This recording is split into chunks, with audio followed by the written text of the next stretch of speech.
Salam dəyərli şagirdlər, bugünkü mövzumuz ədədin tam və natural bölənlərin sayının tapılmasıdır. İlk öncə natural ədəd nədir? Sayarkən istifadə etdiyimiz ədədlərə natural ədədlər deyilir və natural ədədlər çoxluğuna birdən müsbət sonsuzluğa qədər olan tam ədədlər daxildir. Ədədin bölənlərindən danışırıq. Ədədin böləni nədir?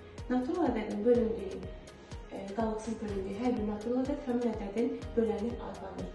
Və natural ədədlərin bölənlərinin sayını tapmaq, belə ki, nümunə versək, məsələn, 6-nın bölənlərini tapaq, saya bilərik 1, 2, 3, 6.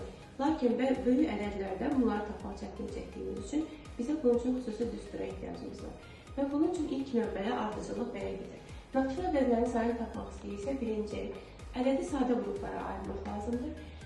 Sonra natural üstü qüvvət şəklində yazırıq, qüvvətlərini təyin edirik, qüvvət üslərini. Qüvvət üslərinin hər birinin üzərinə bir əlavə edib, alınan cəmlərin hasilini tapırıq. Bunun üçün biz belə bir düsturdan istifadə edəcəyik.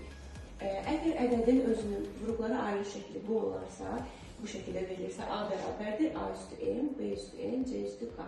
Burada əsaslarımız həmin sadə qruplardır, müxtəlif sadə qruplarımızdır. Eyni sadə qrupdan neçə saydadırsa, sayları isə M, N, K şəklində üstlərində veririk. Tutaq ki, 2 qrupumuzdan 3 saydadırsa, M bərabərdir 3 olacaq.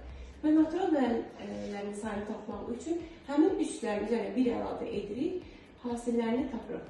Əgər tam bölənlərin sayını soruşarsa, o zaman həmin natural bölənlərin sayını 2-yə vururuq. Məsəl üçün, 120 ədədin natural bölənlərin sayını tapaq. Burada ilk öncə qruplarını ayırdıq və alınan 2 qrupundan 3 ədəd olduğuna görə 2-nin üzərinə 100, 3 qrupundan 1 ədəd olduğu üçün 3 üstü 1 və 5 qrupundan 1 ədəd olduğu üçün 5 üstü 1 şəklində yazırıq. Burada tapdığımız 16 natural bölənlərin sayıdır. Tam bölənlərin sayını tapmaq üçün isə aldığımız ədədi 2-yə vurmaq kifayət edir. Ümid edirəm ki, bu mövzu sizin üçün faydalı oldu. Növbəti video dərslərimizdə görüşək.